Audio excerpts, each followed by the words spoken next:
nebi isxaaq calayhi salaam wuxuu ahaa wiilkii labaad ee nebi ibraahim 13 sano ayuu ka yaraa nebi ismaaciil bishaarada dhalashadiisa waxaa laga keenay samada sare wuxuuna noqday nebi iyo rasuul alle u doortay inuu dhambaalkiisa qaado magiciisa waxaa quraanka lagu xusay ku dhowaad 16 jeer haddaba aynu muuqaalkeennan kooban ku dul istaagno qisada nebi isxaaq calayhi salaam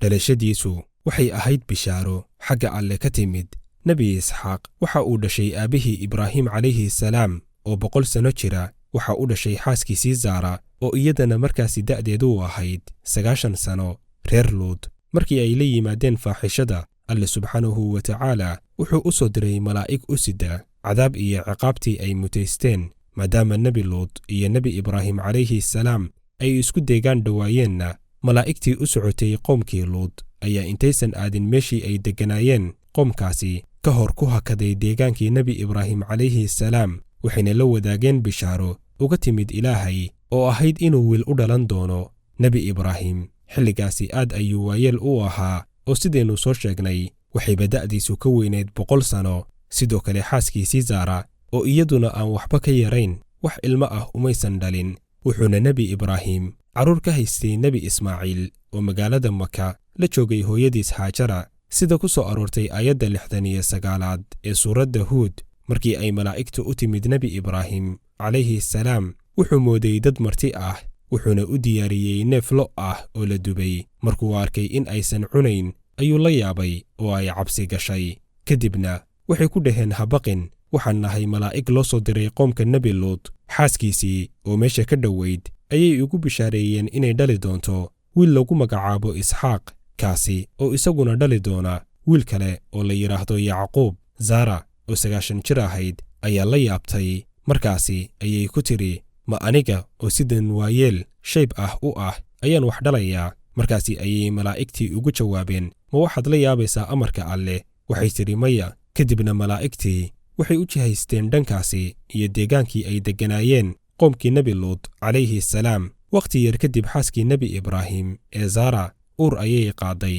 waxayna dhashay isxaaq calayhi salaam iyada oo markaasi cimrigeeda ama da'deedu tahay 90 sano sidaasi ayayna bishaaradii alle ugu timid nebi ibraahim calayhi salaam iyo xaaskiisa dhalashada nebi isxaaqna waxay ahayd mid u timid sidii waxyigii alle ayaana ka dhigay mid barakaysan oo caqli iyo garasho saaxiib u ah aayadda 47 ee suuradda saad alle ayaa ku sheegay in ibraahim calayhi salaam isxaaq iyo wiilkiisa yacquub ay ka mid yihiin akhyaarta alle doortay sidoo kale alle waxa uu meelo badan oo quraanka ah isxaaq ku sifeeyey inuu ahaa mid ka mid ah nebiyada suuban ee uu alle doortay durriyadiisana uu ka soo saari doono kuwo toosan markii uu nebi isxaaq weynaaday nebi ibraahim ayaa jeclaaday inuu isxaaq u guuriyo balse ma doonayn inuu ka guursado reer kancaan oo ahaa reerkii ay ka dhasheen oo ahaa mushrikiin ibnu kathiir wuxuu wariyey in nebi isxaaq uu guursaday markay da'diisu ahayd 40 sano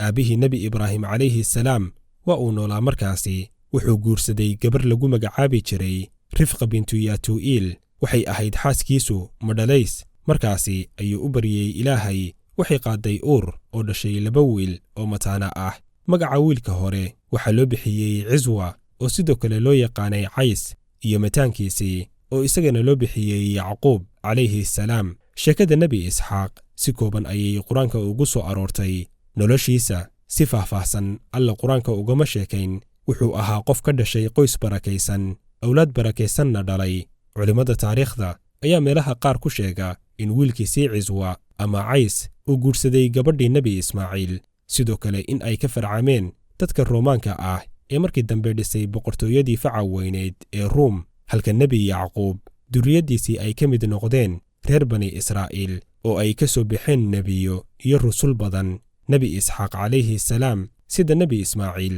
ayuu dacwadda iyo ku yeeridda xaqa sii waday kadib geerida aabbihiis ibraahim calayhi salaam culimmada taariikhdu waxay wariyaan in kadib geerida nebi ibraahim in nebi isxaaq iyo wiilashiisu ay tegeen maka si ay u soo booqdaan nebi ismaaciil halkaasna ku soo xajiyeen kadibna ku soo noqdeen dhulkoodii kancaan sida ibnu kathiir uu ku qoray kitaabkiisa qisasul ambiyaa nebi yacquub calayhi salaam ayaa soo booqday aabbihiis isxaaq oo ku noolaa tuulo yar oo lagu magacaabo xabruun oo ku taalla dhulka kancaan oo dhacda maanta dhulka falastiin nebi isxaaq wuxuu xanuustay intii uu la joogay wiilkiisa yacquub calayhi salaam wuxuuna geeriyooday isaga oo ay da'diisu tahay 180 sano waxaana lagu xabaalay meel u dhow qabriga aabbihiis ibraahim calayhi salaam waxayna ku aasan yihiin dhulka falastiin waana sida ay inta badan culimmada taariikhdu soo wariyaan